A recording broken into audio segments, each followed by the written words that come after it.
et bienvenue dans cette nouvelle émission d'Astro Vidéo. Alors avant de commencer à vous expliquer les aspects marquants de ce 6 août 2018, j'aimerais juste vous annoncer que les horoscopes reprendront sur Radio Anguin IDFM 98, ce sera le 27 août prochain.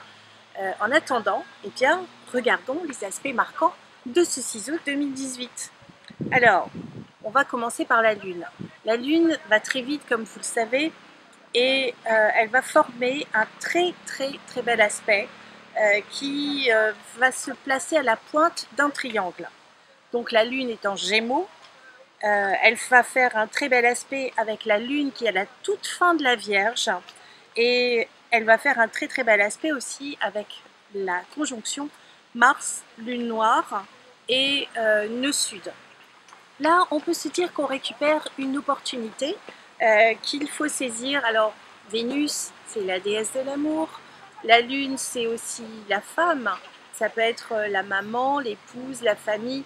Vous savez, il y a beaucoup de définitions pour le même symbole astrologique. Et puis, on a Mars, le symbole de l'amant. Donc, on peut se dire que c'est, étant donné que nous sommes au mois d'août, il y a beaucoup de gens qui sont en vacances, on peut se dire que c'est une période qui est propice à l'amour.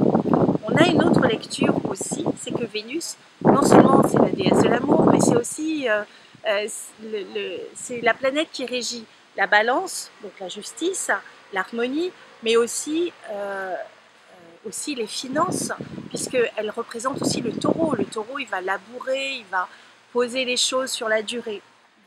Donc cette petite Vénus va pas tarder à rentrer dans le signe de la balance, mais pour l'instant, elle favorise le troisième décan du signe de la Vierge. Donc on peut se dire que la Vierge, mais aussi les Gémeaux et les Verseaux vont être magnifiés. Il va y avoir beaucoup de sociabilité. On a un signe de terre et deux signes d'air, mais on sait que Vénus va vraiment très prochainement rentrer dans un signe d'air. Donc ça va être des échanges, de la sociabilité. Vous allez dire, bah oui, on est en vacances, on sort, on se détend, on s'amuse. Eh ben oui, profitez-en. Et si vous avez envie de faire un bébé, c'est peut-être le moment, parce que beaucoup d'éléments s'y prêtent. Il y a des rencontres amoureuses aussi, puisque on a Uranus. Uranus est en taureau, le maître du taureau c'est Vénus, hein, comme je viens de vous le dire. Et Uranus fait des très beaux aspects avec la part de fortune. Donc tout ce qui va être un peu original, tout ce qui va être visionnaire, tout ce qui va être, par exemple, si vous voulez travailler sur votre informatique. Mais ça peut être aussi des échanges qui sont liés à l'informatique ou aux nouvelles technologies. Uranus fait un très bel aspect avec Saturne. Saturne est rétrograde. Alors, qu'est-ce que Saturne? Saturne, c'est la planète qui régit le signe du Capricorne et pour l'instant, Saturne est bien dans son domicile pendant 2 ans au moins, hein, 2 ans et demi. On verra ça plus tard. Et la rétrogradation, qu'est-ce que c'est? On a l'impression que par rapport à la Terre, Saturne recule. Et donc l'énergie, au lieu d'arriver sur l'extérieur, elle va arriver à l'intérieur. Saturne, c'est le temps, c'est la structure, c'est les eaux, c'est les blocages, c'est le refroidissement. Tout dépend comment c'est positionné. Si c'est bien positionné, ça va mettre les choses ou les situations ou les relations dans la durée.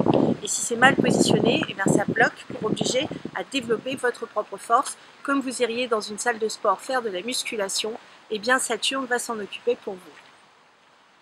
Donc Saturne est en très bel aspect avec Uranus qui est en taureau et Saturne en Capricorne. Donc on a 2 signes de terre, c'est la construction, c'est la solidité.